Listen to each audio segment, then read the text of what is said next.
Hey, hey, happy new year to you. This is Coach here. Um, and I just wanted to briefly send you this message as I promised that I would. I hope you had a great holiday season. No, holiday season it's great and it can be so much fun and so celebratory and, seeing family and friends, but it also can be a lot and overwhelming and stressful and exhausting and all those things, right?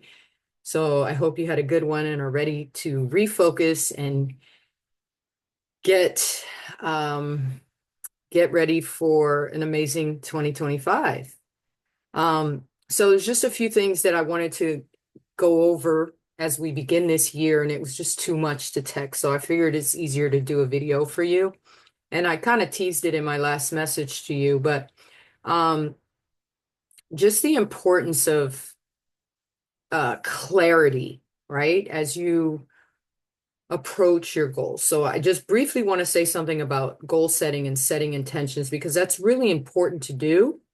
Um, but one of the biggest mistakes I see with goal setting is just these ambiguous kind of vague goals of like, I want to lose weight, I want to get in better shape, I want to be healthier, right? Those are not measurable goals. I mean, they are and they aren't, right? If you lose a pound, you've lost weight. Have you met your goal? Not necessarily, right?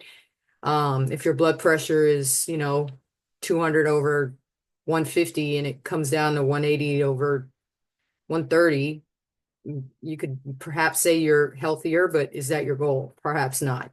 So just be very clear with exactly what it is that you want to achieve and give yourself short-term and longer-term goals, right? So give yourself goals each month and then give yourself goals quarterly, and then give yourself a goal, a long time reach goal of where you'd like to be a year from now. Okay. You need all of those to keep moving you forward. But if you just focus on the long-term goal, like I want to lose 50 pounds or 75 pounds or even 30 pounds, right? Sometimes those goals just seem so lofty in the moment that they're mentally defeating and you can't wrap your head around that. And so you don't necessarily believe it can happen, so you don't take the steps to make them happen consistently, right? A lot of times when you're not doing the things that you know you should be doing to get to where you want to go, many of the times it's just a mindset issue, right? And one common one is lack of belief. So if you believe you want it, but if you don't to your core believe you can achieve it, you're never really going to put forth ultimate effort to make it happen. Right. And that's when the self-sabotage and those kind of things happen, where you don't or know why you're not doing what you're supposed to do when you say you want it. But oftentimes a big part of it is that you really don't think that you can have it or achieve it. But if you set a little bit smaller goals, right? I don't know, in a month, 5 pounds I want to bring this up too. This is important because I don't even want to put out, those are called outcome goals, right? 5 pounds or, size 8 clothing or um, a mile in under 12 minutes, those are outcome goals. Okay. What I want you to focus on are behavior goals. Behavior goals are the things you control and the things that you do. So, a behavior goal, I want to work out 4 times a week for 30 minutes. I want to drink half my body weight in ounces of water each day. I want to make sure that 80 to 90% of my meals are clean, supportive meals and not um, processed foods, right? Things that you can control each day. You cannot control the outcome, right? So you can do things with the intention that I want to lose 5 pounds this month, but ultimately you don't get to control that, right? Your body does. And so it becomes very frustrating when your goals are all outcome oriented, where you have no control instead of behavior focused, where you have all the control. All right. So one of the assignments I'd like to give you, invite you to participate in between now and the next couple of days is list out some behavior goals that you can create for yourself that, if consistently done, will move you in the direction of your ultimate goal. Does that make sense? So list some maybe exercise goals, some nutritional habit goals, some sleep, some me time, kind of a lot of the things that we um, had as challenges during the holiday challenge, and that was with intent, with purpose, right? For this next stage. Because you see when you have those micro, smaller goals, how much easier it is to focus on them.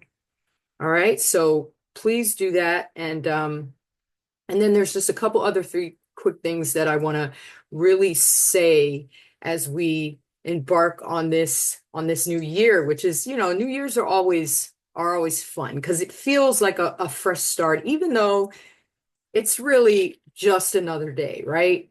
There's no magic in the day. There's no magic in January 1st, 2025. There's nothing that you could accomplish January of 2025 that you couldn't accomplish in October of 2024, right?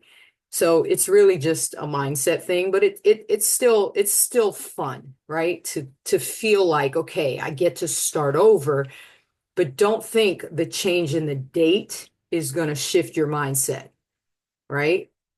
And ultimately, that's what has to happen. Mindset has to be shifted. And there's three areas that I'm going to briefly touch on because I don't want this video to be long. One, and I harp on this all the time, is prioritizing yourself.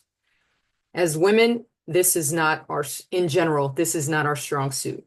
And it's because we're socially and also biologically wired to take care of others, right? And there is nothing wrong with that. That's our nature.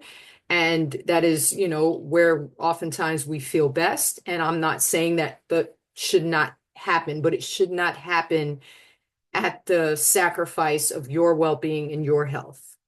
And that's often what I see happen when women start on this journey and they begin, and then life happens, which it always will, right?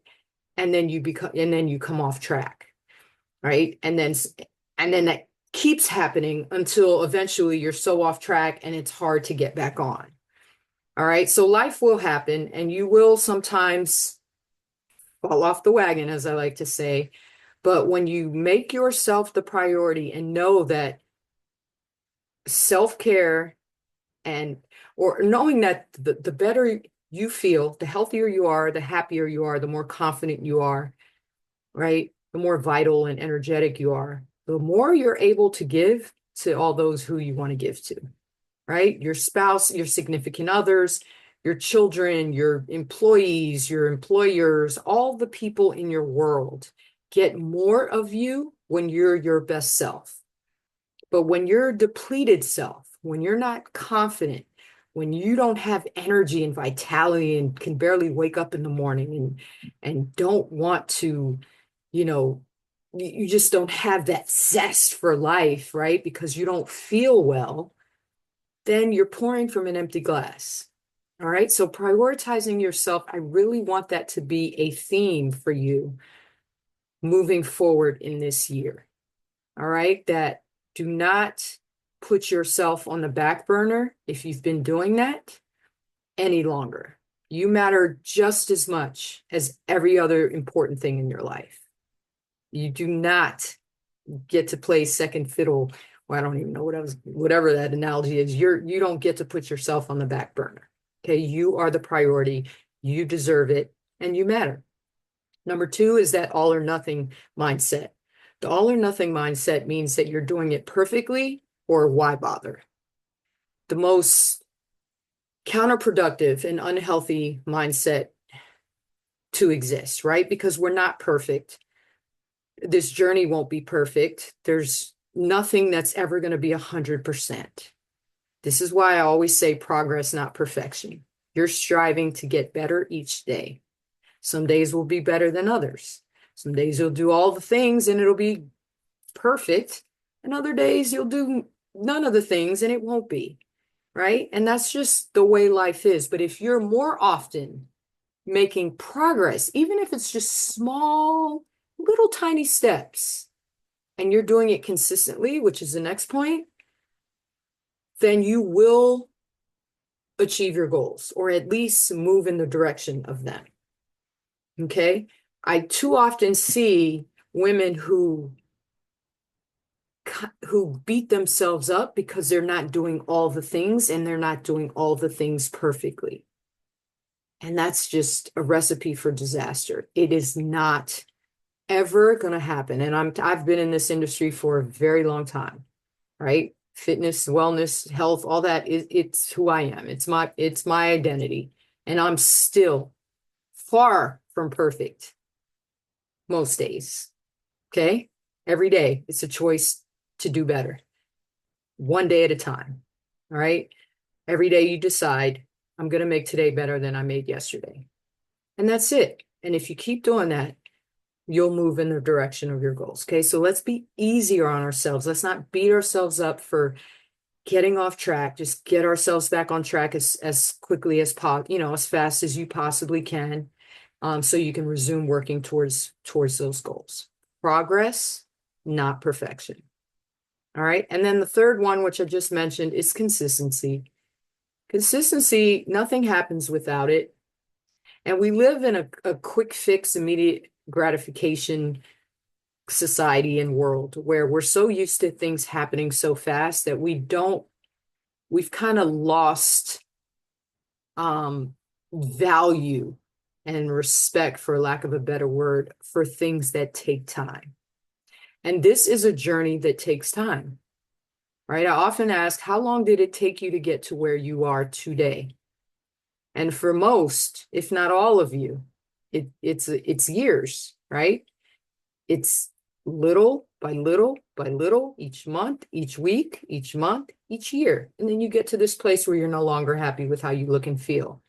And then you decide to change it and you expect it to happen in 90 days or 3 months or, well, 90 days, 3 months, same thing, 6 months, right? Or whatever it is. We don't, again, like I said earlier, you don't have control over how long the process takes. But if you're not consistent, it's never going to happen.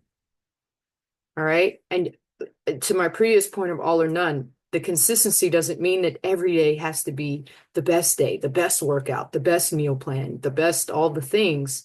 But in general, you're